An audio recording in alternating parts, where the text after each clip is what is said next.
Je gat beruid sterven. Dat zei midden dokter van morgen tegen me. Ze was niet boos. Ze glimlachte toen ze het zei. Zoals sommige mensen glimlachen als ze tegen kinderen of hunden praten. Zacht, toegeflik, in beetje nebigend. Alsof ik niet helemaal begreep wat in mijn eigen leven gebeurde. Alsof ik niet degene was geweest die het voor haar mogelijk had gemaakt om hier en nu in die zonovergoten kuken te staan en biologisch havermelk in haar wil te jos moet hebel en de te gieten. Je heft niet reed te zien, zei ik. Ik verhief mijn stem niet.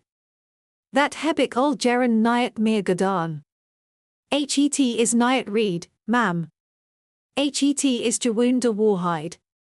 Ze liet in half banaan in de blender vallen, zonder naar me te kijken. Je bent 78. Je hebt geen pensioenplan, geen inkomen, geen spaargeld. Hoe denk je dat dit eindigt? Ze drukt op de knop. De messen begonnen te gieren. Ik gaf geen antwoord. Wat kon ik zeggen? Dat ze het mis had. Dat ik iets had waar zich niets van wist. De smoothie was grown. Wat powder, borenkool, banaan, water, geen druppel suiker. Ik keek toe hoe ze het in een glas schonk dat ik ooit in de uitverkoop had gekocht voor een Thanksgiving waarvoor ik nu het bedankt ben. Je hebt geluk dat ik je hier laat wonen, weet je. Ze nam een slokje, nog steeds zonder me een te kijken. Sommige mensen zouden hun ouders in tehuis plaatsen. Die woorden waren niet nieuw. Ik had in de loop der jaren varieties gehoord, klein snitches, klein correcties, herinneringen en hoeveel haar verschuldigd was. Maar vanochtend was iets veranderd. Ik deinsde niet terug. Ik gaf geen uitleg. Ik verontschuldigde me niet voor de toastkruimels die ik op het aanrecht had achtergelaten of de tv die ik gisteravond was vergeten uit te zetten. Ik zat gewoon stil. Mijn handen waren gevouwen. Ik voelde de warmte van mijn theekopje tegen mijn handpalmen. Mijn nagels waren kort, schoon, ongelaakt. Ik knipte ze zelf al sinds mijn 12e. Stond nog steeds bij de goedsteen. De zon achter having het goud in haar haar.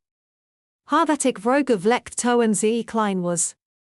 Ze droeg in linnen blouse die waarschijnlijk meer kost dan ik in week een boodschappen uitgaf. In ring die ik nog nooit had gezien glinsterde een haar vinger. In cadeau van haar tweed man, vermoed ik. We moeten binnenkort eens praten over je rekening, zei ze terloops.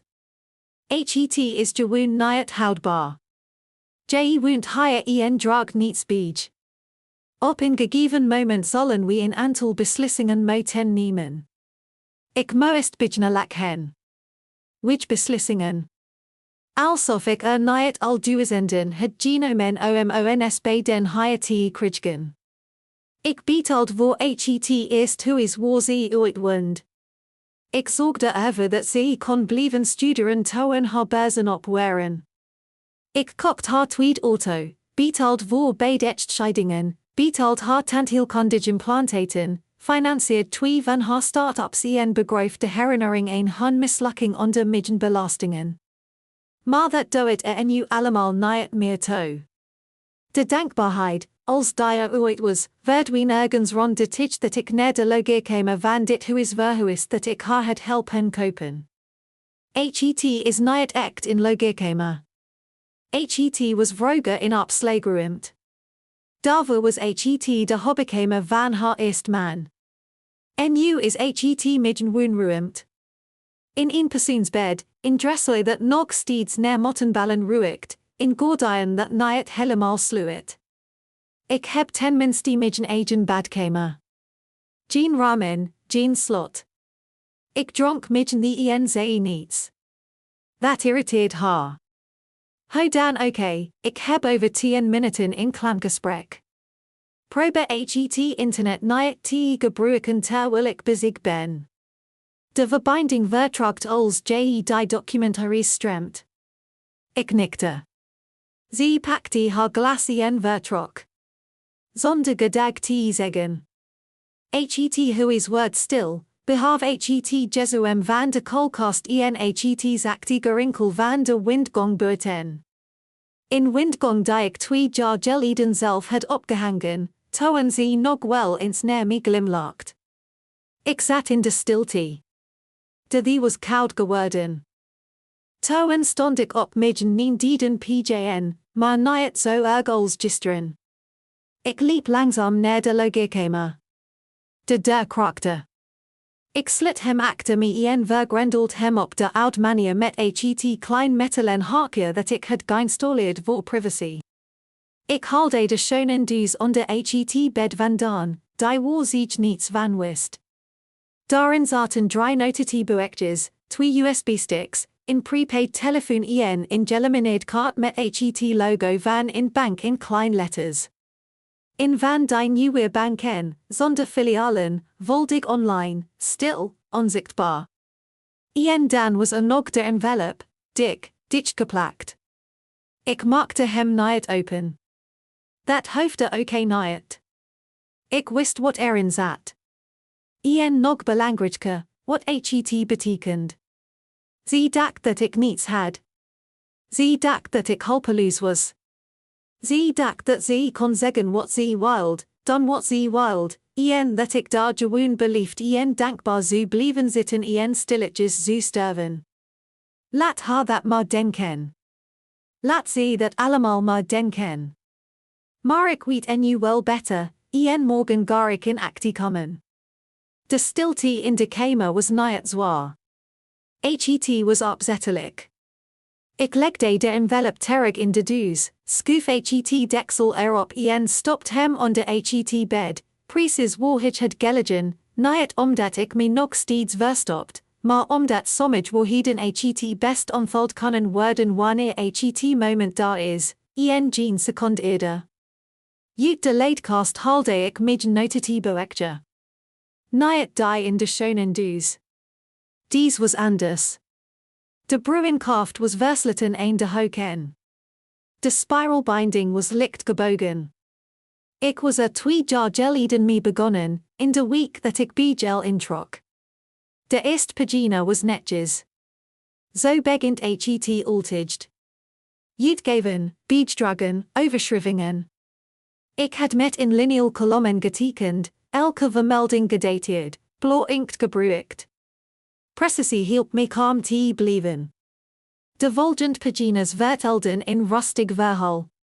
$3,200 voor ls tandheelkundig implantaten in de bovenkaak, $7,000 aanbetaling voor de SUV om de kinderen van school te halen, $11,480 schoolgeld voor Maisie, kleindochter van 12, $2,400 voorschot voor de echtscheidingsadvocaat.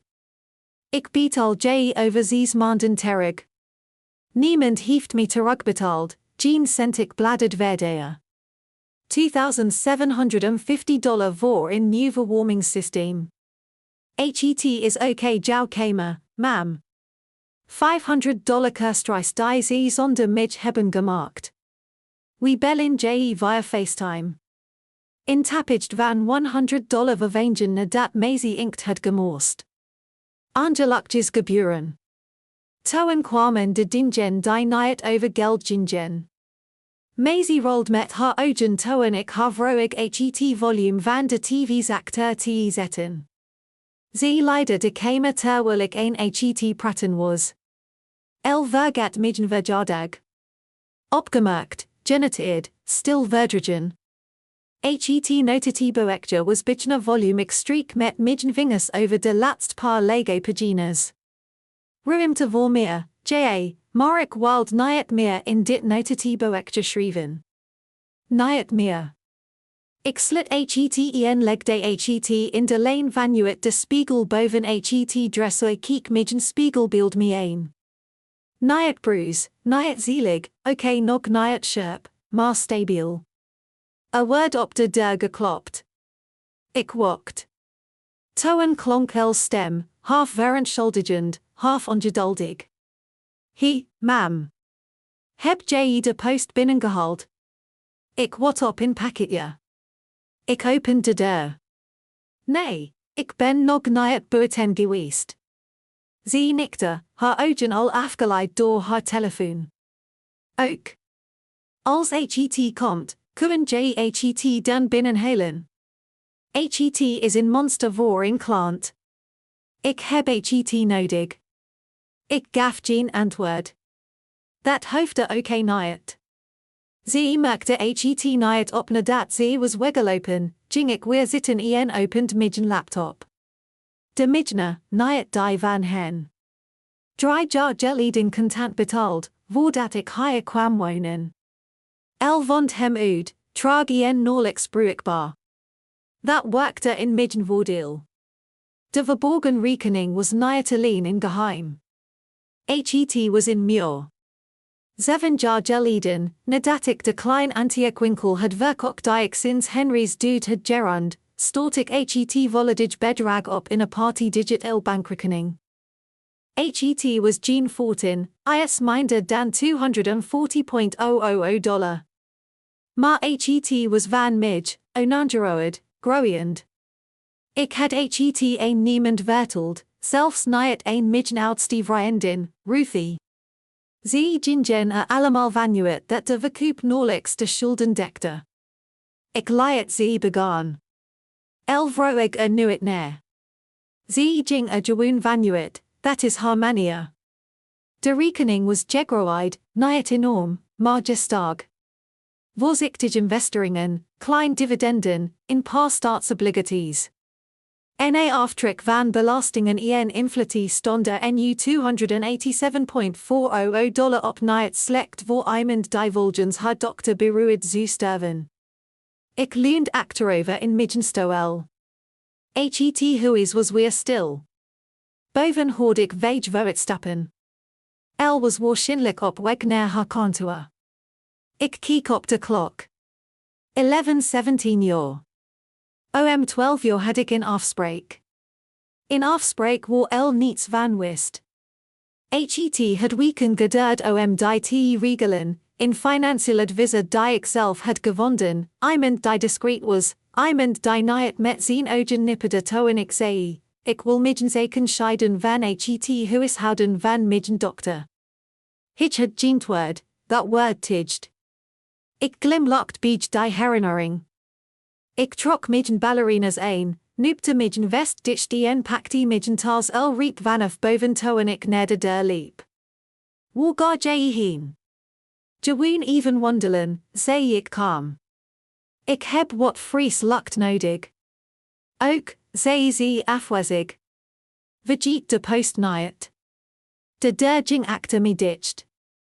De lucht buiten was fries, het zit dat op de herfstwies, al waren de bomen nog grotendeels groen. De stoep was ongelukkig, zoals altijd in dit deel van de stad.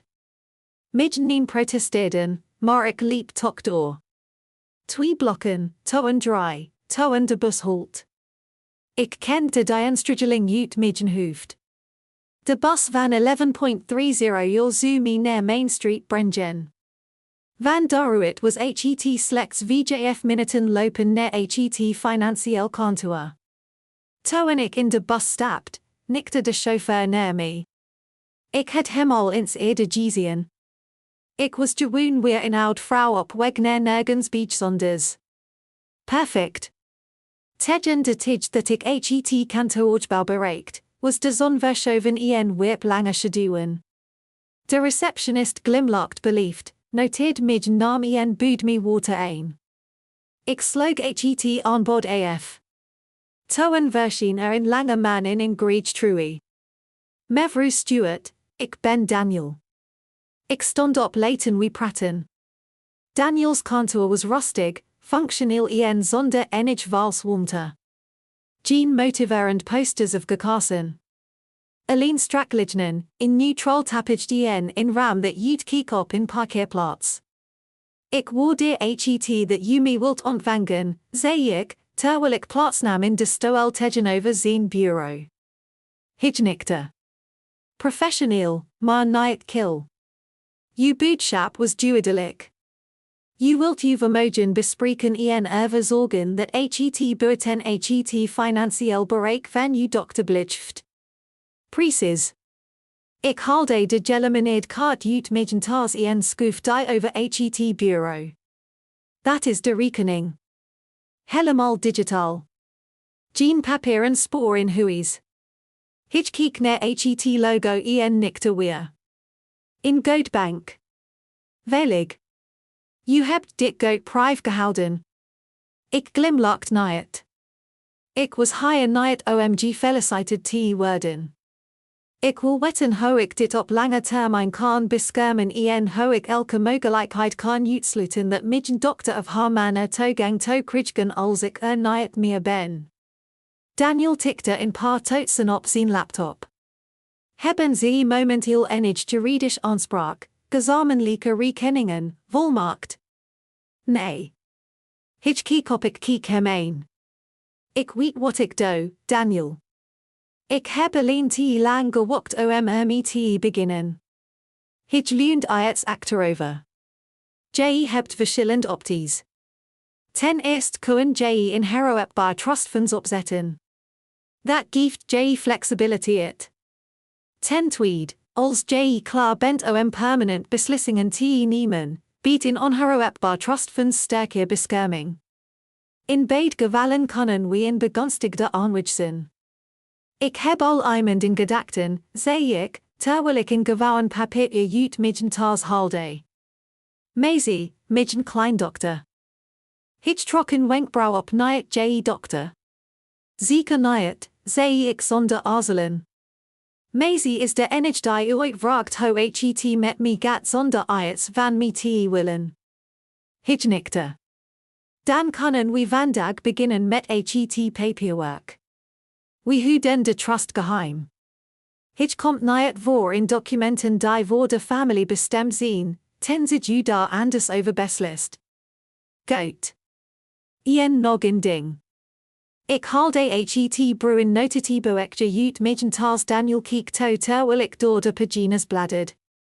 Region met cijfers, datums, categorieën.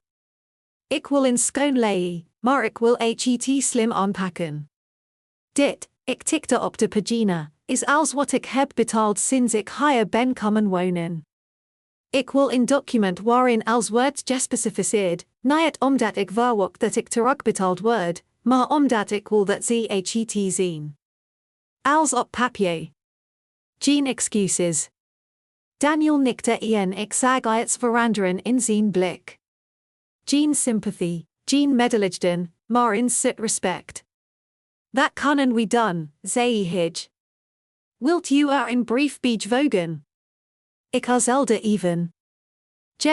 Maar die schrijft ikzelf wel.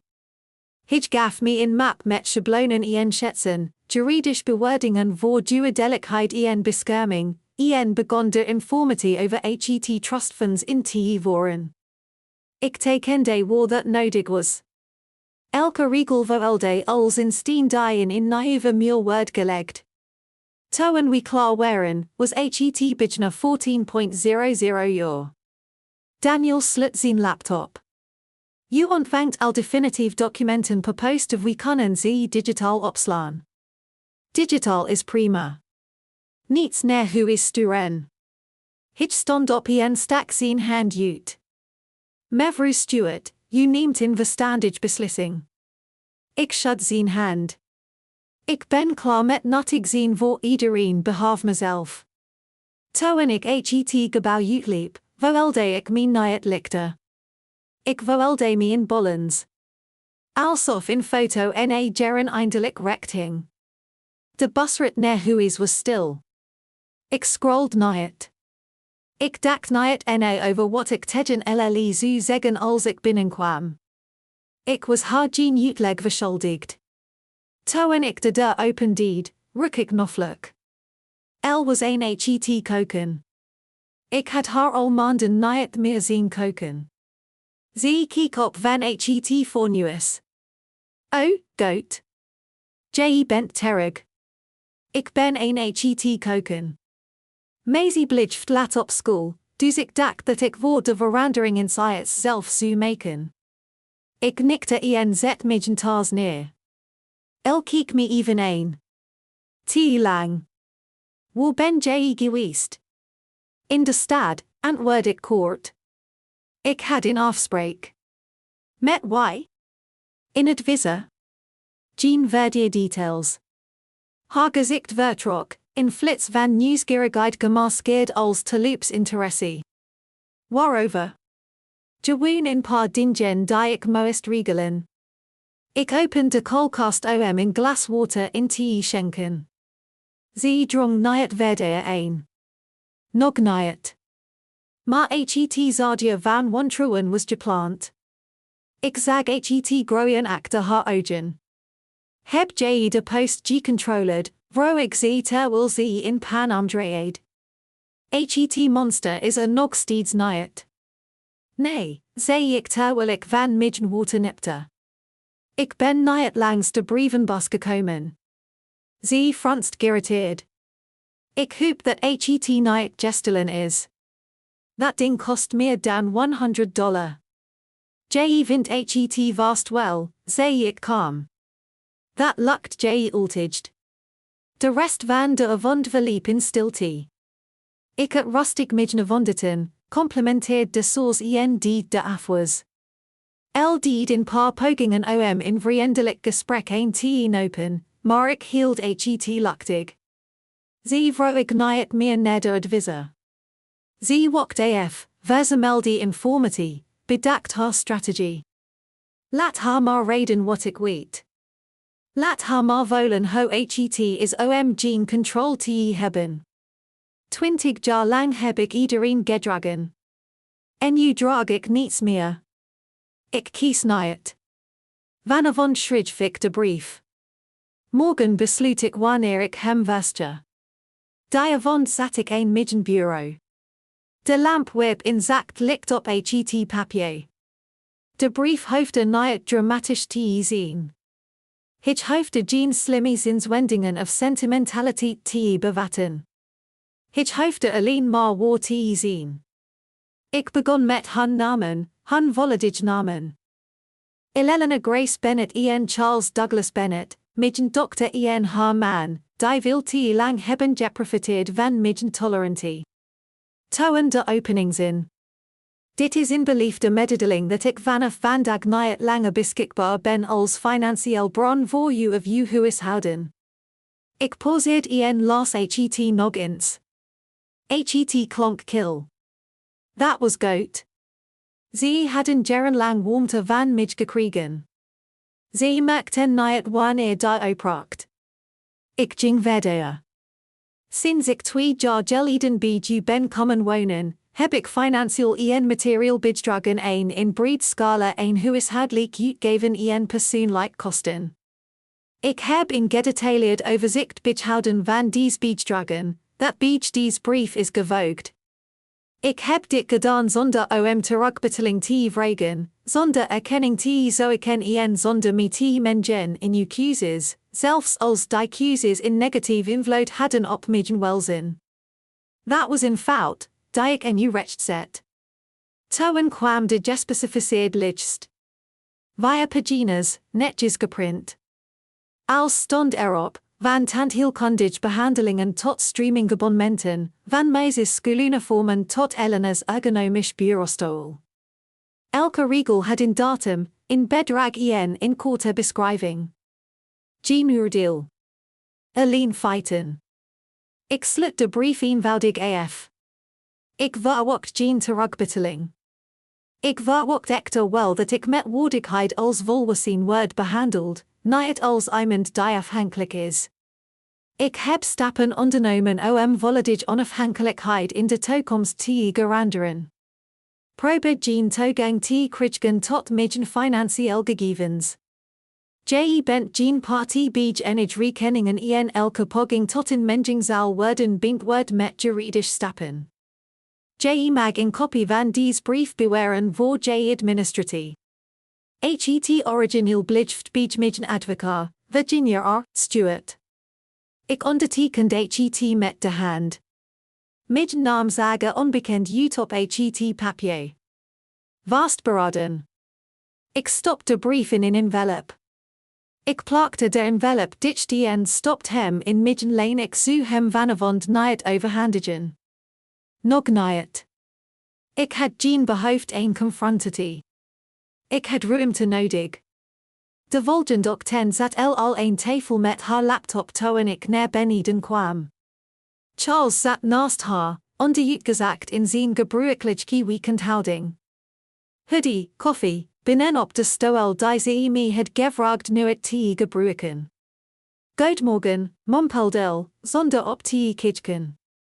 Ik schonk midden in, ging zitten en zei niets. Je bent vroeg op, zei Charles. Zijn toon was vriendelijk, oppervlakkig. Dat ben ik altijd, antwoord ik. Grote plannen voor vandaag, vroeg. Zei ik, terwijl ik in slok nam. Ik ga naar de bank. Dat trok haar aandacht. Ze keek op in vlugje interesse.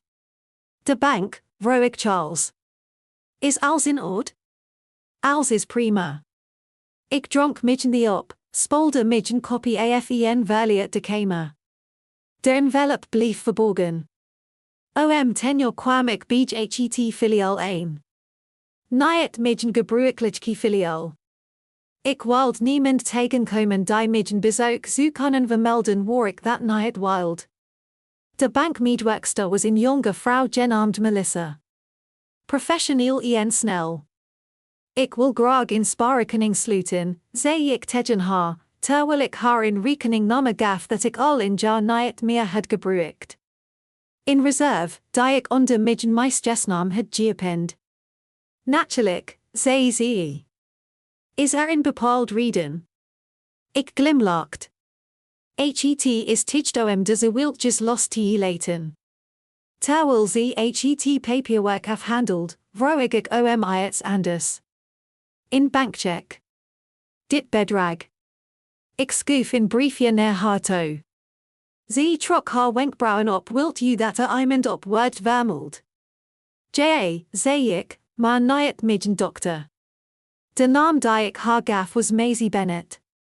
Ik was niet van plan om het en u al te overhandigen, maar ik wilde het klaar hebben. Klaar voor het moment dat ze zou moeten weten dat iemand in dit huis in haar geloofde. Melissa schoof de verzegelde envelop over het bureau. Alstublieft, mevrouw Reynolds. Het was tientallen jaren geleden dat iemand me zo had genoemd. Ik stopte het in midden handtes. Buiten was de wind aangewakkerd. Ik liep in paar straten verder naar het park, niet omdat ik beweging nodig had, maar omdat ik me moest herinneren hoe wreed wilde. Gezinnen zaten verspreid over de bankjes. Kinderen gilden bij de viva. Een oud man voor de einden, voorzichtig met elk kruimeltje. Ik ging zitten en keek toe. Ik had die oud vrouw also kunnen zien, onzichtbaar, weggestopt, gepest vanwege midden liefdigd en tragheid. Maar zij kent mij niet meer. Zij wist niet dat ik al jaren in stilte een deze ontsnapping had gewerkt.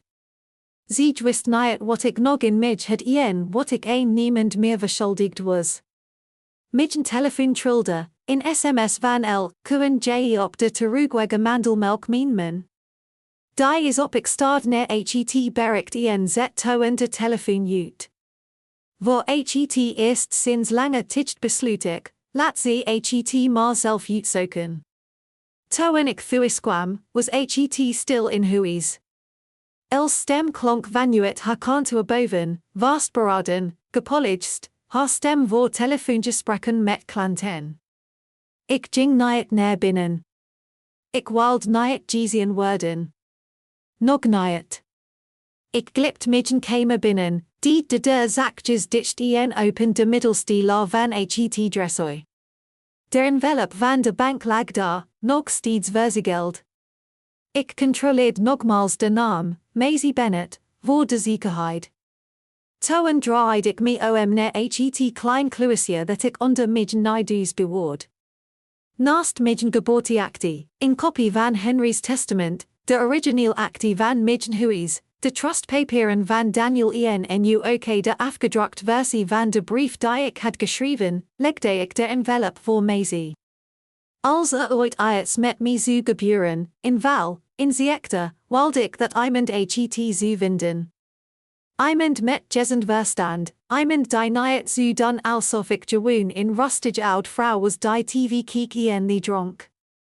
Ik bracht mijn nalatenschap op orde.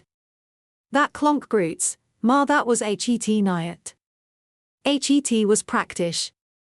Ik slit het kistje, deed het op slot en schoof het terug. Toen pakte ik in notitieboekje, in nieuw exemplar, en begon in anders het liedje. Dingen die ik doe en die zich niet opmerken.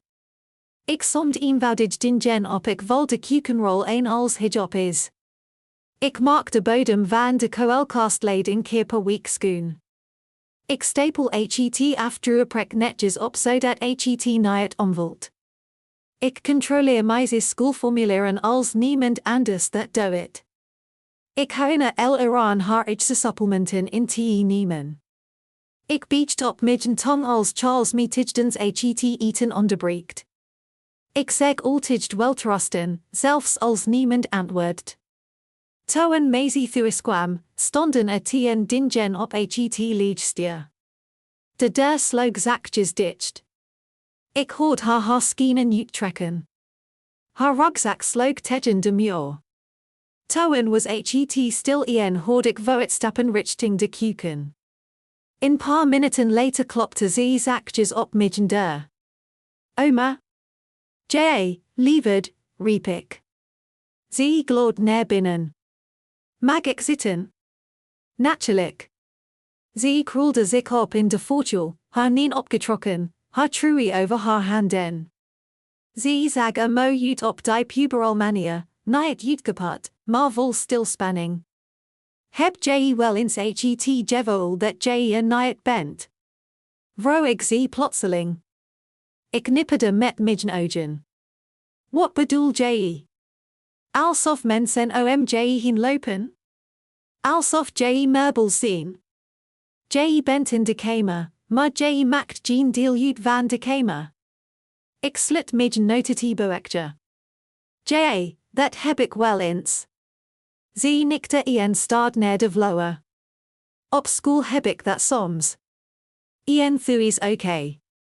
Mam is altijd een het werk. Pap is altijd geïrriteerd. Als ik iets zeg, nikken ze, maar het is alsof ze niet luisteren. Ik reikt haar niet een uit medeleven. Ik wacht. Dat is wat mensen vergeten. Dat stilte oké in vorm van liefde is. En in teach keek ze op juge bent de enig die naar me luistert.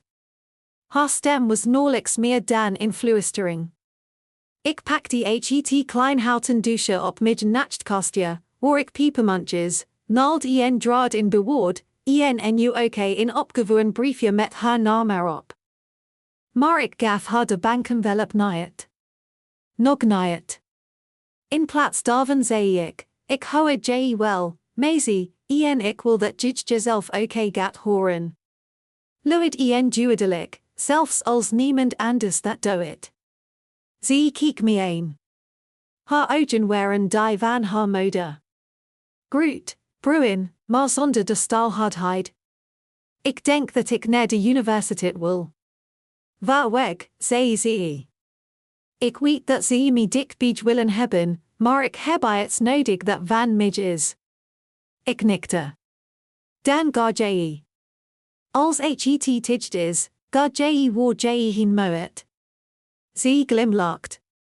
Zacht. Niet breed. Niet dramatisch.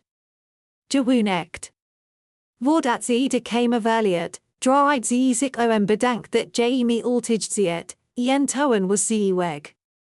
Ik staarde naar de plek die ze had achtergelaten. Ik ken dat gevoel maar al te goed.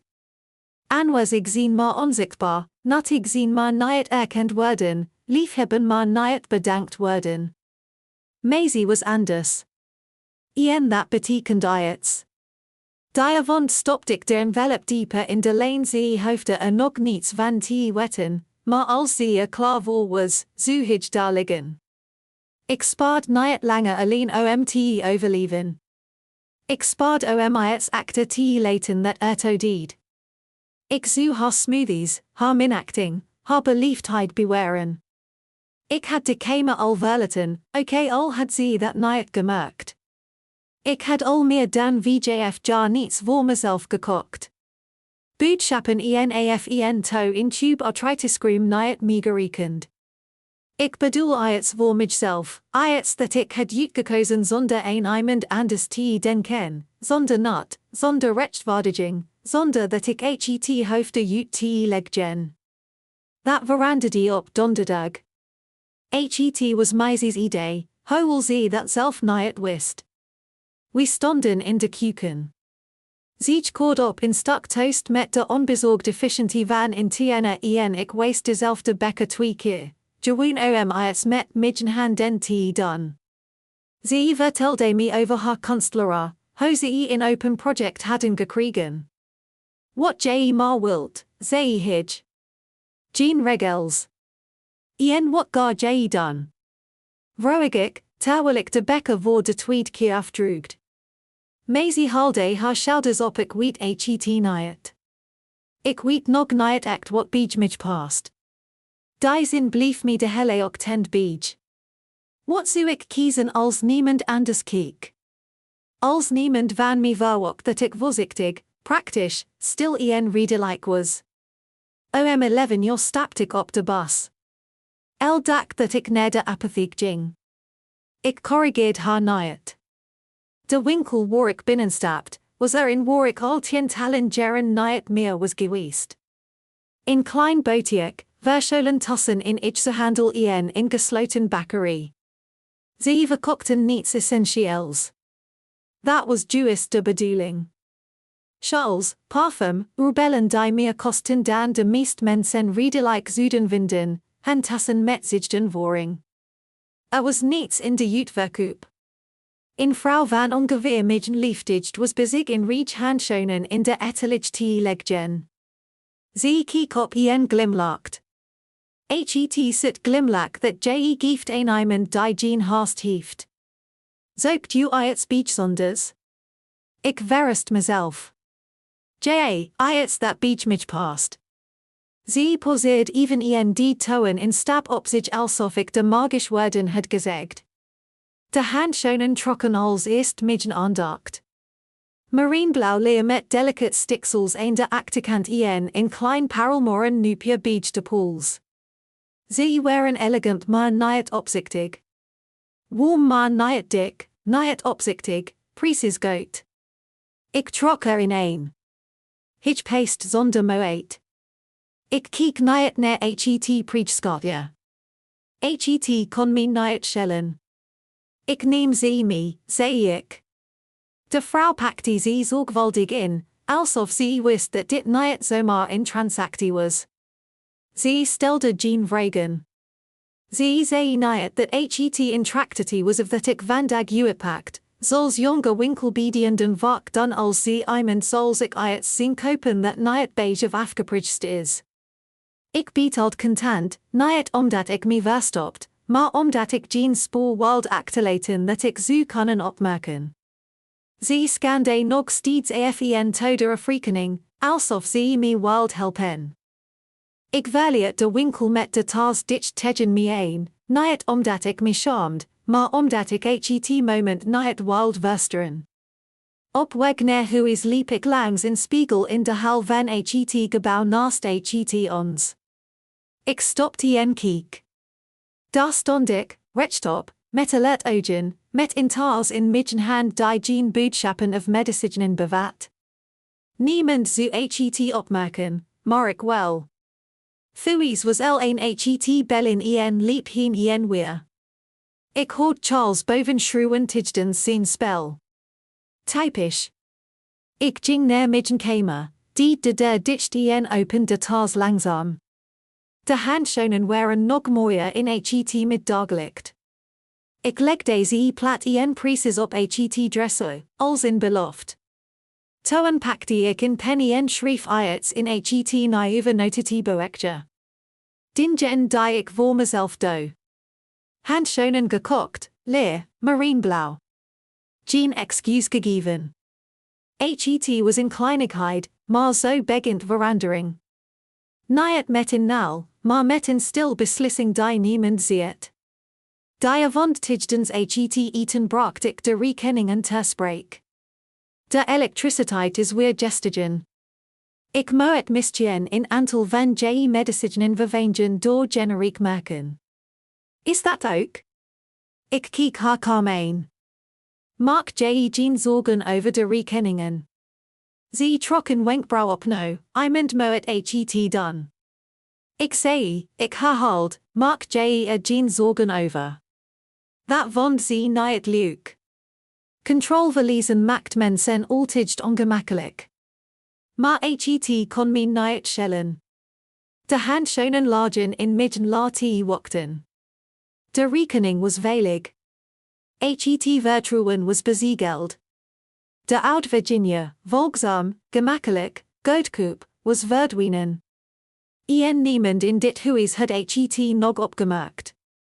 Het begon met het avondeten. Geen feestdag, geen speciale gelegenheid, gewoon in gewoon donderdagavond maaltijd. El had pasta gemaakt. Charles schonk zichzelf in drank erin. Maisie had oordopjes in, hing los, de ander zat nog in haar linkeroor. Ik had de tafel gedekt. Natuurlijk had ik dat gedaan. Niemand bedankt me. Dat deed niemand ooit.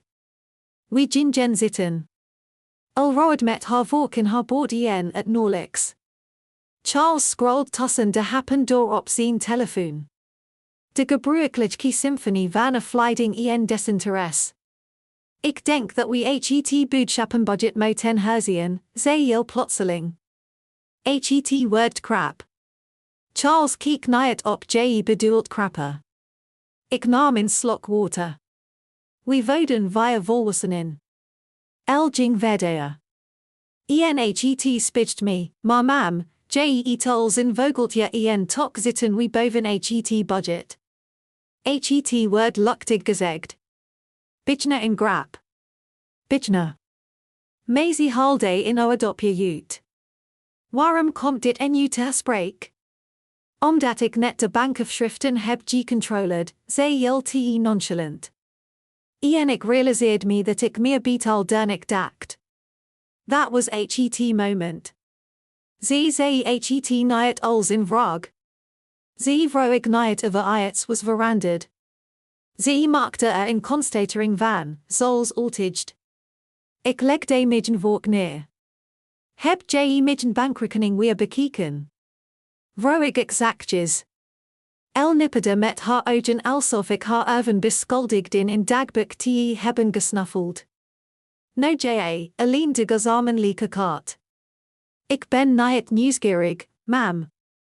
Maar ik moet weten wat binnenkomt en uitgaat. De kaart is al maanden niet gebruikt, zei ik. Precies, antwoord ze. Dat is het probleem. Ik keek naar Charles. Hij keek niet eens op Maisie schoof haar bord weg. Ik denk dat ik genoeg heb bedrogen, zei ik kalm. Meer dan genoeg. Lacht. In kort, scherp geluid.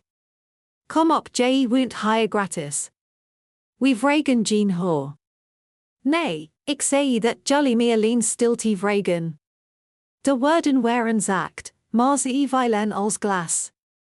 Charles legde zijn telefoon neer. Wat is aan de hand? Mompelde hij. Maisie stond op, ik heb geen honger. Ze verliet de kamer zonder nog iets te zeggen. Ik hield mijn ogen op el gericht. Ik heb als houden, zei ik. Ik ben hier komen wonen. Wat voor gegevens? Vroeg ik ze, hoewel ik denk dat ze het al wist. Elke betaling, elke bijdrage, elke keer dat ik dit huishouden uit de brand hielp terwijl ik de andere kant opkeek. El sloeg haar armen over elkaar. probe jons in schudgevol een te praten. Nee, ik probe iets te laten inzien. Ze staat me een. Aviel in stilte. In stilte die ik niet haastig probeert te vallen. Ik weet niet wat je bezielt, zei ze uiteindelijk. Maar dies toen helpt niet. Ik stond op net zo min als dan alsof ik iets verschuldigd ben voor het voorrecht om uit te worden. Ik verhief mijn stem niet. Dat was niet nodig. Ik liep de kamer uit naar mijn kamer, die de deur dichtste en op slot. Achter me hoorde ik Charles iets mompelen, waarschijnlijk over stemmingen of gekke oud vrouwen. Ik had het allemaal al eens gehoord, maar dies keer deed het geen pjn, want ik was klaar met stil te zien. Die nacht sliep ik heerlijk. Geen pillen, geen wolen en draaien, geen dromen. Ochtends klopte Maisie's achtjes. Mag ik binnenkomen? Ik deed de deur open. Ze kwam binnen, ging op de rand van het bed zitten, haar nien opgetrokken. Gat het? Ja, zei ik. Ze was even stil. Je verdient dat niet. De manier waarop ze tegen je praten. Ik keek haar aan. Ze meende het. Ze was de enige die dat echt meend. Ik ben met iets bezig. Ik vertelde haar dat dingen gaan veranderen. Ze nikte, leunde voorover en omhelst me stevig, echt. Niemand in dat huis had me in maanden, misschien wel langer, omhelst. Toen ze weg was, draaide ik me naar mijn dressooi. Tijd voor de volgende stap. Ze wilden in afhankelijkheid, in probleem. Ze zouden iets heel anders krijgen. Om 9:05 was ik bij de bank. De lucht binnen was scherp door de airconditioning, het zit dat je klein en tijdelijk deed voelen. Dat vond ik prettig. Het hielp me herinneren hoe weinig Emity bij geld hoort. Alleen feiten, alleen cijfers, alleen beslissingen. Melissa, de jonge vrouw die me vorige week had geholpen, begreep me met een glimlach. Mevrouw Stewart, welkom terug. Ik knikte. Ik wil graag met iemand praten over mijn automatisch betalingen en zeeënuleren. Allemaal. Haar vingers bleven even boven het toetsenbord hangen. Allemaal? Ja. Ze vroeg ik niet waarom, maar gebaard me alleen maar om me te komen. We gingen in hetzelfde klein kantoor zitten als de vorige keer, een hetzelfde eenvoudig bureau, met hetzelfde raam zonder uitzicht. Ik heb inlicht, zei ik, terwijl ik mijn bruin notatieboekje tevoorschijn haalde. Sommige gaan 2 jaar terug. De meest hebben betrekking op dit huishouden. Melissa schoof haar bril recht. We kunnen ze in voor in dolmen. Nee, zei ik, laten we beginnen met een volledig stop. Bevries als, dan kunnen we de details opschonen. Het kost haar even, maar ze nikte. Ik begin met de nutsvoorzieningen. Je start als tweede op de gas, en elektriciteitsrekeningen. Haal midje af. Internet. Hetzelfde. Ze als elder. Is ook een sportschoolabonnement op naam van Charles Bennett. Dat staat onder je gezinsabonnement. Het wordt volgend week verlengd. Ik heb nog nooit in die sportschool gezet. Klik op verwijderen. Zijn ook 2 schoolgerelateerd betalingen, in voor schoolbenodigdheden en in voor bedels. Maisie zit nog op school, maar haar ouders zijn geen minderjarigen. Ze kunnen het zelf wel regelen. We gingen verder. Streamingdiensten, eigen bijdragen voor verzekeringen, in Spotify-account voor het gezin, in app die gebruikte voor kortingen op boodschappen, gekoppeld een midden e-mail, midden naam, midden kaart. Regel voor regel deactiveerd Melissa ze allemaal. Toen we klaar waren 47 transacties stopgezet. Ze print het overzicht uit. Nog iets anders. Vroeg ze, belieft maar beslist. Ja, zei ik. Volmaakt. Ik heb mijn dochter vorig jaar beperkt financieel toegang gegeven. Ik wil dat intrekken. Melissa knikte. We hebben een handtekening ingetweet nodig. Ik haal het formulier. Toen ze weg was, keek ik naar de geprintelijst. Elke regel vertelde als in doorgeknipte draad. In stroom die word afgesloten. Het woord in behandeling stond naast twee transacties. Vaak onderhoud gepland voor volgend week. Verlenging van het tandheelkundig familieplan. Ik omcirkelde beide. Melissa kwam terug met het formulier in collega als getweet. Ik tekende zorgvuldig duidelijk. Mijn volledige naam. Niet mama, niet als moeder, Virginia Ruth Stewart. Toen de getweet weg was, wende Melissa zich tot mij. Begrijpt u dat dit complicaties kan veroorzaken? Ik begrijp dat het voor hen ongemakkelijk zal zijn. Ze glimlacht lichtjes. Wilt u dat we contact met hen opnemen om hen op de hoogte brengen? Nee, zei ik. Laat de stilte het werk doen. Ik verliet de bank zonder papieren in mijn hand. Alles was nu digitaal. Stil, onvindbaar, tenzij je wist waar je naar moest zoeken. Thuis stond de zon hoog in de hemel. De hit drukt tegen de stoep. De lucht glowde. Binnen rukte kuken Wagner opgewarmd kip. El zat op bloot woorden een het aanrekte en tipte driftig op haar laptop. Charles zat in de woonkamer neer in of aan de spelshow te kijken en luisterde half. Ik liep zonder iets te zeggen langs hen heen. El keek op, heb je de amandelmelk gehaald? Nee, zei ik. Ik ben het vegetariër. Ze trok een wenkbrauw op dat geeft niet. Ik ga de lunch. Ik knikte, liep naar mijn kamer en deed de deur dicht. Later die middag hoorde ik Charles luid vloeken. Wat is in godsnaam aan de hand met de nutsvoorzieningen? Hij liep heen en weer. De wifi is net uitgevallen. Ik kan niet inloggen op mijn apps. De sportschool-app zegt dat mijn lidmaatschap is opgezegd. Wat is dit? El antwoord vanaf boven. Wat even? Ik controleer de elektriciteitsrekening. Er staat dat de betalingsautorisatie is mislukt. Binnen een minuut veranderden ze van verwarring in frustratie. Toen kwam de deur.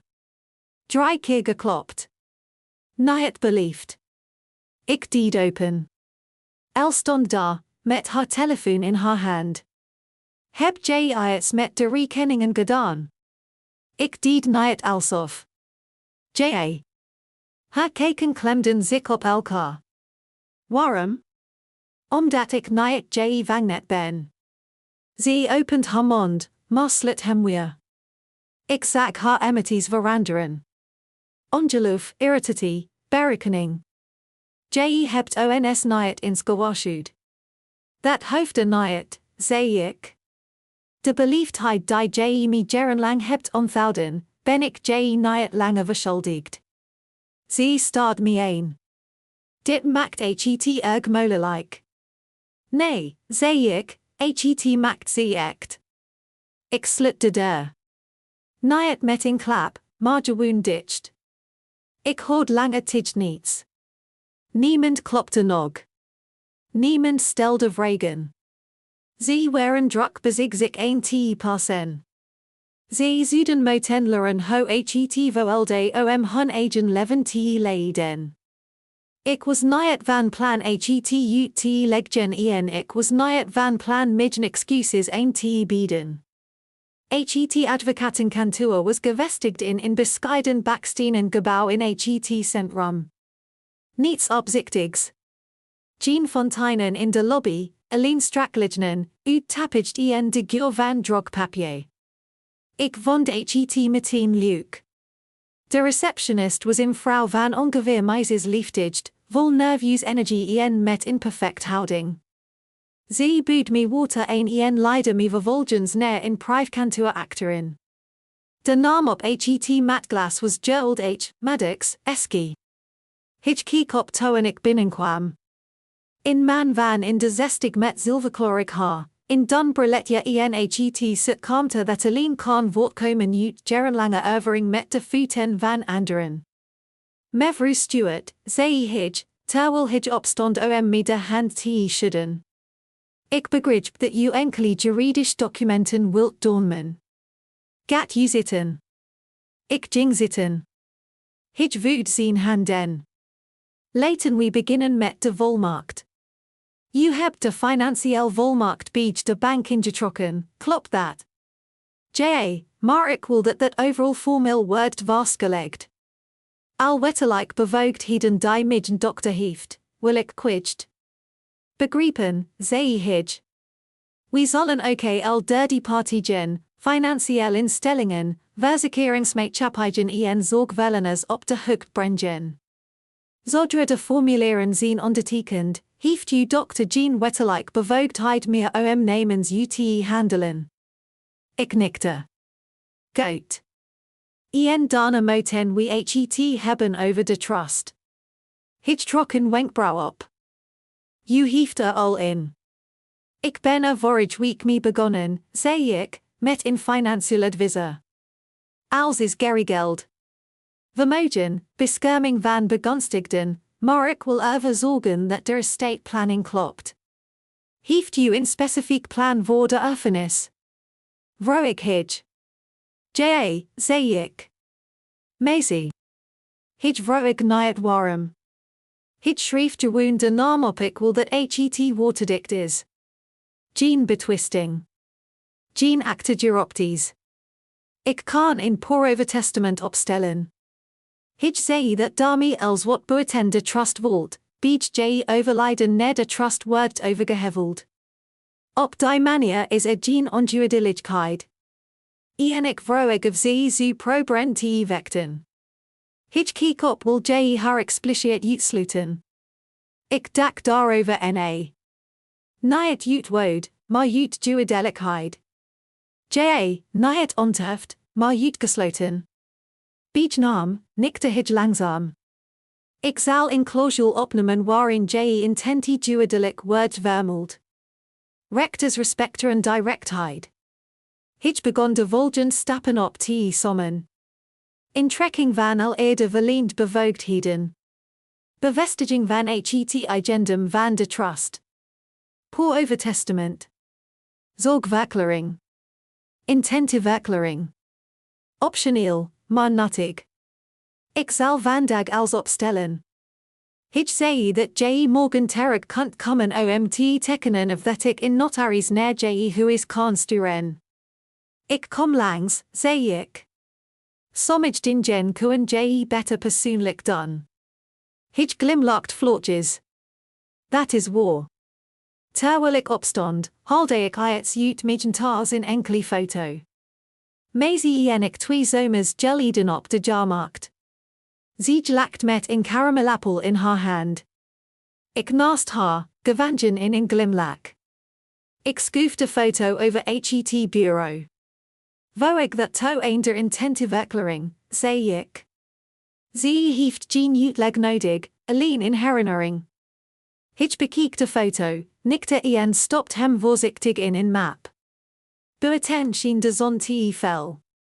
Ik liep langzaam naar de bushalte, met een gerichten stij, maar met een stappen zeker dat ik het had gedaan. Ik had een grens getrokken, niet alleen in het zand, maar ook met inkt, in de wet, in het register. Toen ik thuis kwam, was het bijna 3 uur. Ik stapte keuken binnen en zag Charles aan tafel zitten, rommelend met inrekening. Zegt dat de nutsvoorzieningen zijn opgezegd, zei hij botweg. Dat heb je gedaan, toch? Ja. Hij zelda. Dat brengt ons in een heel lastige situatie. Ik opende de koelkast, haalde de foto van het water eruit en schonk een glas in. Dan rod ik je met je vrouw te praten. Charles kiek me een, niet boos, zelfs niet verbaasd, alleen verbijsterd. Het was niet bij hem opgekomen dat ik met kracht en opzet zou handelen. Dat is het probleem als je stil bent. Mensen vergeten dat je scherp kantjes hebt. Daarvan kreeg ik een e-mail van Gerald's kantoor. Bijvoorbeeld waren conceptdocumenten, klaar omt worden bekeken. Ik klikte ze in voor en open. Daar stond het. Ik, Virginia Ruth Stewart, Jesend van Geest en Hier, deel, op Hierbij. De genoemd begunstigde is Maisie Lorraine Bennett. Ik sluit Elena Grace Bennett uitdrukkelijk uit van de erfenis persoonlijk en weloverwogen redenen. Elke regel was in der die met stil definitiefheid dichtging. Ik slit de laptop, pakte de handschoenen die ik had gekocht en trok ze een. Ze parten nog steeds perfect. Morgen zou ik de papieren ondertekenen en de dag daarna zou ik beginnen met inpakken. Maisie kwam die dag laat thuis. Ik stond in de keuken de laatst borden afte drogen toen ze binnenkwam. Schenen in de hand, haar door de wind verwoed, wangen roos van de oktoberlucht. Sorry dat ik laat ben, zei ze buitenadem. I was in open mic avond op school. Ik ben gebleven omt kijken. Je bent niet laat, zei ik. Je bent hier. Ze glimlachte en liet haar tas op de bank vallen. Toen pauzeerde ze en keek me aandachtig aan. Je ziet anders uit. Ik trok een wenkbrauw op hoezo? Ik weet het niet. Je bent langer, zei ze, oké al ben je dat niet. Ik voed de thedig langzaam en voorzichtig op en star ik eindelijk gewoon rechtop. Ze opende de koelkast, haalde een appel uit en ging een tafel zitten met haar neen onder haar kin. Nog steeds half kind, half vrouw, nog steeds groeiend, nog steeds als observerend.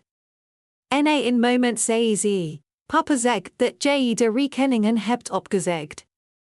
Mama is helemaal van in de war. Ze moest vanmorgen de elektriciteitsrekening opnieuw betalen vanuit haar rekening. Ik schonk mezelf die in. Goed zo. Ze moet Iran wennen warrant woordelijkheid te nemen. Maisie gaf geen krimp. Ze nikte alleen maar. Ze zei oké dat je ons helemaal afsnijdt, dat je haar straft. Ik nam een slokje thee. Maisie, als iemand eindeloos op je vertrouwt en je vervolgens als in biedzaak behandeld, straft je hem niet door weg te gaan. Je kiest gewoon voor niet te verdwijnen. Maisie keek naar haar appel en draait hem langzaam in haar handen. Ze zei, je bent dramatisch. Dat heeft ze altijd gezegd, antwoord ik. Telkens als ik mening gaf, telkens als ik respect vroeg, keek ze op je bent niet dramatisch. Je bent stil. Soms te stil. Ik glimlacht. En u niet meer. Maisie keek me even aan. Ik weet niet precies wat aan de hand is, maar ik weet dat het belangrijk is, en ik wil het begrijpen. Niet als een kind, maar als iemand die je vertrouwt. Ik ging tegenover haar zitten, reikte naar het klein laatje naast het fornuis en haalde ingevouwen envelop uit. Die van de bank, met haar naam erop. Ze keek ernaar, maar pakte hem niet aan. Ik heb lange tijd dingen op zich gezet, zei ik. Langer dan je leeft. Je moeder weet hier grotendeels niets van. Ik liet haar geloven dat ik blut was, afhankelijk, zwak. Dat hield de vrede. Maisie fronst haar wenkbrauwen. Maar waarom? Omdat we soms opgroeien met het idee dat zwijgen veiliger is dan gelijk hebben. Ze keek weer naar beneden en pakte toen langzaam de envelop. Ik geef je dit nog niet, zei ik zachtjes. Maar ik wil dat je weet dat het hier is. En ik wil dat je weet wat het betekent. Maisie Nicter, haar ogen en u groet. Het betekent dat je in Q's hebt, zei ik, in je toekomst, in je wordt. Het betekent dat iemand in je leven in je gelooft, zelfs als al anderen vergeten dat te zeggen. Ze zei niets, maar reikte over de tafel en pakte mijn hand. Ze hield hem stevig vast, klein en echt. Oma, ga je weg? Ik antwoord niet meteen. Ik ben me een het voorbereiden, zei ik. Niet omt verdwinnen, maar omt leven op mijn woorden. Haar vingers neppen in de mijne. Goed, fluisterde ze. Goed. We zaten zo in de stilkeuken, met het gezuim van de koelkast als en ik geluid. Ze vroeg ik niet naar de details. Ze vroeg ik niet hoeveel of wanneer of waarom ik zo lang had gewacht. Ze bleef gewoon. En voor het eerst in dit huis bleef iemand bij me. Niet uit plichtsbesef, niet uit noodzaak, gewoon omdat ze dat wild. Het was Charles die de envelop vond. Niet die voor Maisie die was weggeborgen, maar het concept van het onkostenboek. Ik had het per ongeluk op de printer laten liggen, verstopt achter in recept dat ik nu het van plan was te koken. Ik hoorde zijn stem vanuit de gang die middag, luid, ongelovig, nauwelijks verhaald door gelach. Je moet dit zien. Ik stond in de deuropening van mijn kamer, wachtend, luisterend.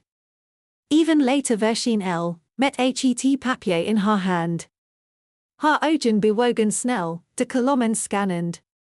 Datums, bedragen, categorieën, totalen. Ze vroeg ik niet of het van mij was. Dat hoefde ze niet. In plaats daarvan draaide ze zich naar mij toe, haar ogen samengenepen. Wat is dit? Mijn administratie, zei ik. Van als wat ik heb betaald sinds ik hier ben komen wonen. Haar lippen gingen van ongeloof van elkaar. Dit kan niet kloppen. Het klopt precies, antwoord ik. Ze staat naar mij, toen naar Charles, en weer terug. Heb je als bijhouden? Nee, zei ik. Ik heb als bijhouden. Ze lacht, dat schril, humeloos geluid dat ze maakt als ze de controle verliest. En wat ga je hier precies me doen? ONS in rekening sturen? Nee, ik zei dat ik je ga laten zien waar ik ben, aangezien je dat vergeten bent. Charles sloeg zijn armen over elkaar. Dit is nogal kleinzielig, Virginia. Ik negeerde hem. Ik heb die licht bijhouden omdat je me niet meer als een persoon zag. Je zag me als een portemonnee, in huishoudster, in babysitter, in extra regel op de boodschappenrekening. Niet een keer hebben jullie me gevraagd of ik het daarmee eens was. Je hebt het aangeboden, snoorde zei ik. En jullie hebben genomen, ze keek weer naar het papier. Hier staat in regel voor middenscheiding, zei ze, spottend. Dat klopt, antwoord ik. Omdat ik ervoor betaald heb, ze blust, maar ontkent het niet. Ik weet niet wat je probeert te bereiken, zei Charles. Ik probeer niets, zei ik. Ik heb het al bereikt. Wat bedoel je daarmee? Ik heb mijn financiën gescheiden, zei ik. Ik heb je toegang ingetrokken, al betalingen geannuleerd, in trust opgericht en als een Maisie overgedreven. De kamer werd stil. Els gezicht veranderde. Eerst shock, toen pjn, toen iets harders. Laat je als een HNA? Ja. Na als wat we voor je hebben gedaan. Ik lacht niet, maar ik had het bijna gedaan. Vertel me eens, zei ik. Wat heb je precies voor mij gedaan, El? Ze gaf geen antwoord. Dat kon ze niet. Charles deed een stap naar voren. Dit is absurd. Z is noggin kind. Z weet niet ho z hire me moet gaan. Z zal niet alleen zijn. Ik zei, maar z zal iets hebben, in begin, in stem, de wreedheid te kiezen. Els mond vertrok. Straf je me omdat ik je niet vertrouwt. Nee, zei ik beschermde enig persoon in dit huis die me niet als mobiliseert. Ze voed het papier scherp op en stopt het in haar zak. Ik heb tijd nodig om dit te verwerken. Je hebt jaren gehad, antwoord ik. Je hebt ze alleen nooit gebruikt. Ze stormde weg. Charles volgde haar. Ik keek ze niet aan. In plaats daarvan ging ik terug naar midden kamer, slit de deur en ging een midden bureau zitten. Ik opende de la, keek naar de andere envelop, ononderoerd, nog steeds vergeld. In your later klopte Maisie op de deur. Ze hebben ruzie, zei ze zachtjes. Erger dan normaal. Ik weet het, zei ik. Ze keek me aan. Gaat het wel? Ik knikte. Ze hebben me eindelijk gezien. Dat is de eerste stap. Maisie ging op de rand van het bed zitten. Ze zullen boos zijn. Dat zien ze al, zei ik. Maar dat is niet lange midden last. Ze glimlachte niet. Ze nikte niet. Ze bleef gewoon naast me zitten, stil en standvastig. Ik pakte haar hand. Wat oké gebeurd, zei ik. Je heeft hen niet uitgelegd waar ik ben. Ik weet het, zei ze. En ik geloofde haar. Ik wokt dry dagen van korte stilts, halfbakkene wondmaltiden, gemampelde telefoongesprekken achter gesloten deuren. Charles vermeed me voldig. Maisie bleef in de buurt, maar drong niet aan. Ik bracht het groot deel van midden tijd door in midden kamer met sorteren, vuwen en klein klasjes afmaken, alsof ik me voorbereid op een storm waarvan ik al wist dat ik die zou overleven. Toen klopte op zondagochtend op de deur. Niet het hard, geïrriteerd geklop dat ze eerder had gebruikt. Dies was zacht, geïnsinueerd. Kunnen we praten? Ik keek op van midden open koffer. De zak die trui in midden handen was perfect opgevouwen. Ik legde hem op zich. Je kunt binnenkomen, zei ik. Ze stapt voorzichtig naar binnen, alsof ze de kamer van een vreemde betrad, wat ze in zekerheid zin oké was. Ze ging op de stoel naast het dresser zitten, sloeg haar benen over elkaar en streek haar rok glad. Je hebt me overrompeld, zei ze met vertrouwen. De veranderingen. Ik gaf geen antwoord. Ik was niet om haar ongemak te verzakten. Ik begreep waarom je van streek bent, wo ik deze eraan toe. Dat bracht bijna een glimlach op mijn gezicht. Ik ben niet van streek, zei ik. Ik ben Walker. Ze nipperde met haar ogen en peest haar toen aan. Ik denk gewoon dat we het mistien wat rustiger een moeten doen. Praten over wat je wilt. Mistien kunnen we in beter bollens vinden. Dit is geen onderhandeling, ze stopt. Ik ben niets een het heroverwigen, vervolgde ik. Ik heb het paperwork gedaan.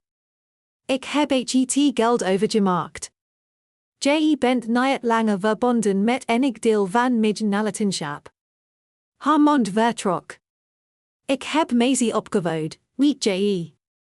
Je, zei ik. En ze groeit op tot iemand die heel anders is dan jij. Reageerde geprikkeld. Dit komt uit het niets. Je hebt nooit gezegd dat je ongelukkig was. Dat komt omdat ik bezig was te overleven in jouw versie van liefde. Ze keek oprecht gekwetst. Niet omdat ze het niet geloofde, maar juist omdat ze het wel geloofde. Ik wilde je geen pj'n doen, zei ze. Ik dacht dat we elkaar hielpen. Nee, zei ik hielp. Jij profiteerde ervan. Zij kijkte came rond, naar het klein bed, de bescheiden stoel, de in foto een de muur. Haar gezicht werd uitzachter, alsof zij zich realiseerd hoe weinig ik ooit had gevraagd. Ik wil niet dat het zo eindigt, zei zij zachtjes. Dat hangt ervan af wat jij met eindigen bedoelt. Zij stond langzaam op, liep naar de deur en bleef even staan. Zou jij ooit overwegen om het trustfunds te wijzigen? Zelfs gedeeltelijk. Daar was het. De echt reden voor het bezoek. Nee, zei ik, en als jij erop aandringt, maak ik het wettelijk onherroepelijk. Zij slikte, met haar hand op de deurknop. Jij meent het. Ik meent het toen ik jij eerst echtscheidingsadvocaat voldig betald. Ik meent het toen ik mijn auto verkocht om jij dak te betalen.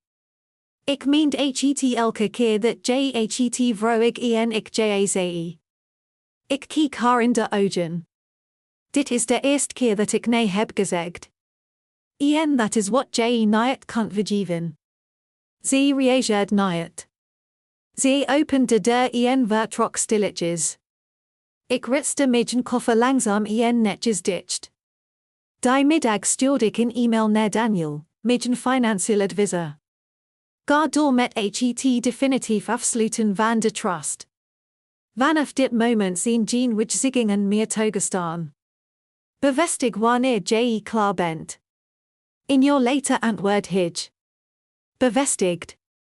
Onherroepelijk status voltooid. Zonder juridisch procedure zijn geen toekomstige wijzigingen mogelijk. Jij bent veilig. Ik leunde achterover in mijn stoel. Laat haar het maar proberen. Laat ze maar sudderen, worstelen en fluisteren over testamenten en eerlijkheid en vermeend verraad. Ik had niemand verraden. Ik was gewoon gestopt met mezelf op te offeren. En u maakten ze kennis met de vrouw die altijd al was geweest, degene die eindelijk was gestopt met wachten op toestemming. De laatst confrontatie vond plaats op in dinsdagavond. Ik had net mijn koffer dichtgeritst. Niets dramatisch, niets zwaars. In paar opgewoon truien, mijn notitieboekjes, de handschoenen en de envelop voor Maisie. Al het aan de kon blijven. Ik was klaar met meer te dragen dan ik nodig had. Stevig vergrendeld. Jij bent een het inpakken, zei ze, terwijl ze de deuropening binnenstapt. Jij. Haar armen kruisten zich onmiddellijk. Waar ga jij heen? Dat ben ik jij niet meer verschuldigd. Ze nipperde met haar ogen, verrast door het antwoord. Dus dat is het. Jij loopt gewoon weg. Ik stond kalm bij het dressooi. Ik was al lang weg. Jij had het alleen niet gemerkt. Doe dit niet, zei ze. Doe niet alsof we nu het om jij gaven. Jij gaf om me toen ik betald. Jij gaf om me toen ik schoonmaakte. Jij gaf om me toen ik nuttig en stil was. Dat is geen zorg, dat is gemak. Ze keek naar de vloer. We lieten jij hier wonen. Jij liet me overleven. Ik zei dat een verschil is. Charles verscheen achter haar, zijn armen gekruist als in schaduw van dezelfde houding. Jij bent al week en humorig, zei hij. En je wetten we waarom. Ik keek hem onbewogen aan. Het feit dat stilte als humorigheid verwelde, zegt als. Hij snoof. Dit is krankzinnig. Jij geeft als een kind. Een de enige die vroeg hoe het met me ging zonder daarna iets nodig te hebben. Kwam dichterbij. Ik heb het niet gevraagd omdat ik dacht dat jij in orde was. Nee, jij ging ervan uit dat ik altijd beschikbaar zou zijn en dat was ik tot en nu toe oké. Ze liep een beetje heen en weer. Jij hebt me opgevoed. Je hebt me door als heen gestuurd. Daar heb ik geen spijt van, zei ik. Maar ik heb wel spijt van dat ik je heb laten geloven dat het me niets kost. Stilte. Meisjes stem klonk vanuit de gang. Ze heeft zich niet te worden. Elke die zich geschrokken Maisie stond op bloot voeten, haar armen over haar trui gekruist, haar ogen helder. Geen angst in haar stem. Dit huis behandelt haar als achtergronddruis, zei ze. Ik zei het elke dag. Charles should zijn hoofd. Maisie, meng je niet in. Ik ben al beetje betrokken, zei ze. Ze is de enige die luistert. Ik pakte de envelop van het nachtkastje en liep naar haar toe. Open hem als ik weg ben, zei ik zachtjes. Maisie nam hem met beide handen en nikte. Ze keek tussen ons in. Dus je kiest haar boven mij. Ik kies duidelijkheid boven verplichting, antwoord ik. Ik kies iemand die luistert. Je bent nog steeds mijn moeder, zei ze met gespannen stem. En dat zal ik altijd blijven. Maar dat betekent niet dat ik van je ben. Ze stond daar en nipperde snel met haar ogen, alsof ze een beter argument probeerde te bedenken, maar er geen kon vinden. Charles mompelde, kom niet terug hulp vragen als je plan mislukt. Ik keek hem kalm aan. Ik heb je dingen meegemaakt dan jouw afkeuring. Daarna zei niemand meer iets. Ik liep naar de deur, pakte de koffer vast en draaide me nog een keer naar Maisie. Ik bel je snel. Ze nikte weer. Rustig. Buiten was de lucht scherp. De vroeghoofd sneed door de lagen heen. De taxichauffeur draaide het rampje een stukje open. Station. Zei ik. Alstublieft. Ik laat de koffer zonder iets te zeggen. Toen we wegreden, keek ik niet ik wist hoe dat huis eruit zag. Ik wist waar daar binnen stond. Ik had daar niets meer te bewegen. Alleen in toekomst elders op te eisen. De kamer was klein, maar het was van mij. De sleutel draaide met een zachte klik.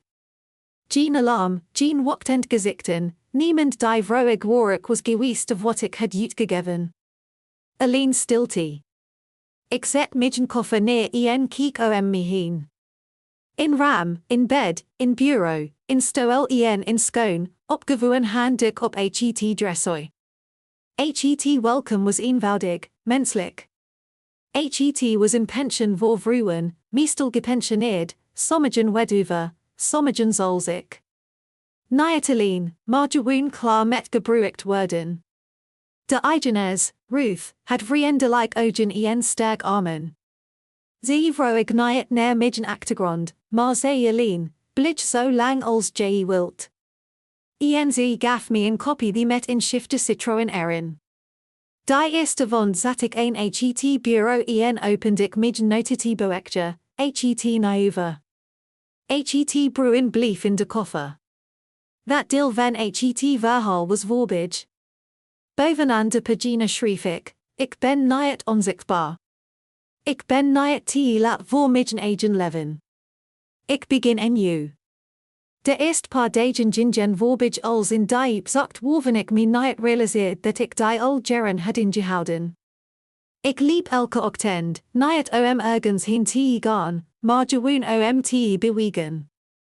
En 3 blokken deden midden 9 pjn, maar dat maakte me niet uit. Ik stopte voor koffie, zat in parken, keek naar mensen die hun hond uitlieten, ruzie maakten over kranten, lachten dingen die ik niet kon horen. Niemand had iets van me nodig. En voor het eerst sinds lange tijd verwoord ik dat niet met eenzaamheid.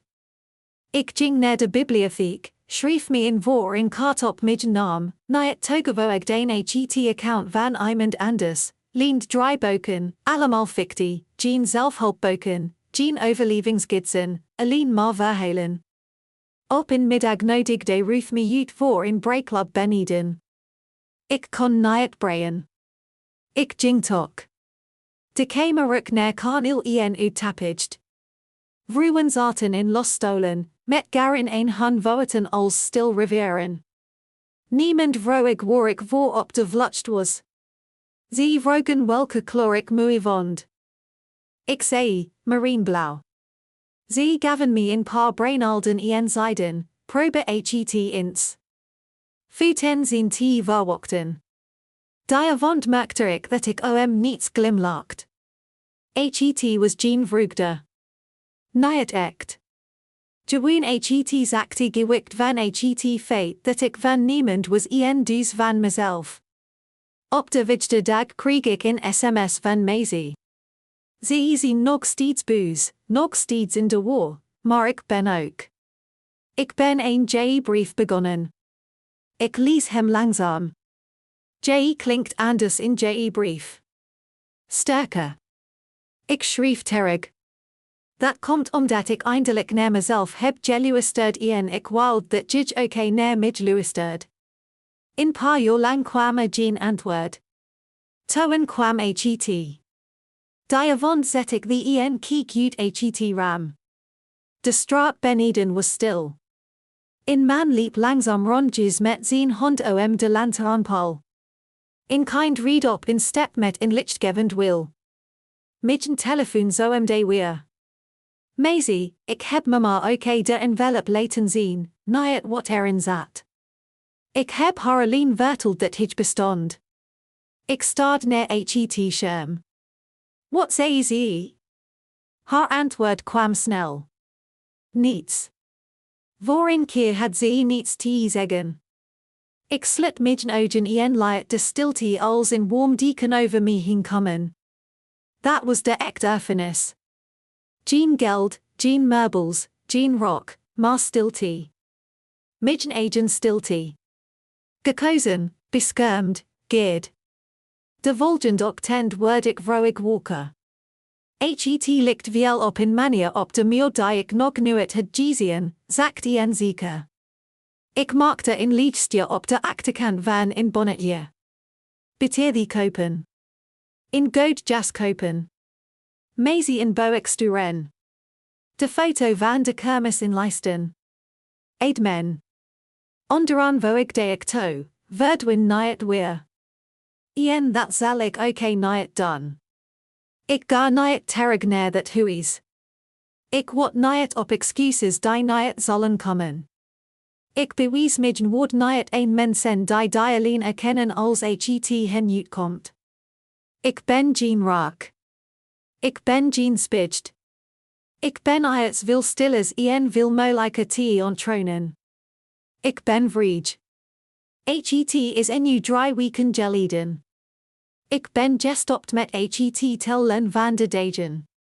Niet omdat ze vervigen, maar omdat ze van mij zien. Tijdt voelt niet langer als iets dat ik van anderen leen. Maisie schrijft vaak klein dingen, foto's van haar schilderijen, citeten uitboeken die ik volgens haar leuk zou vinden, afen to in uitbarsting over de stemmingen van haar vader of de stilte van haar moeder. Ze vraagt nu het wanneer ik terugkom. Ze weet dat ik dat niet doe. Ik heb haar afgelopen donderdag in brief gestuurd, in echt. Met inkt in envelop. Geen emojis, geen leesbevestigingen. Liv Maisie, ik geef je geen instructies. Die heb je niet nodig. Ik wil alleen dat je iets onthoudt. Nuttig zien is niet hetzelfde als geliefd zien. En stil zien is niet hetzelfde als aardig zien. Je heft je plaats niet te verdien. Die heb je als ze heeft nog niet geend word. Dat heft ook niet. Schuld in vrijheid in niet presteren, in jezelf niet kleiner maken zodat iemand anders zich op zijn gemak voelt. Die vrijheid smaakt stil, als was die voordat iemand anders wakker wordt, als sleutels in je eigen hand, als geld dat niet door schuldgevoelens is aangetast. Vanmorgen ben ik naar de markt gelopen en heb ik perziken gekocht. Door gekneusd, maar echt. Ik kwam thuis, sneeder in open het hem stand bij het ram. Het sap liep langs midden pools, geen servet in zicht. Het deed me denken een jong zien, niet in liefdigd, maar in cues. Ien toen drong het tot me door. Ik was nu het uit geweest. Ik was gewoon uitgeput van het genegeerd worden. Ze waren ouder worden met vervigen, maar we vervigen niet. We worden langzaam, beliefd gewist, totdat we stoppen met het corrigeren van mensen die zich ons verkeerd herinneren. Maar en u niet meer. Ik heb geen duren open gelaten. Nee, misschien later.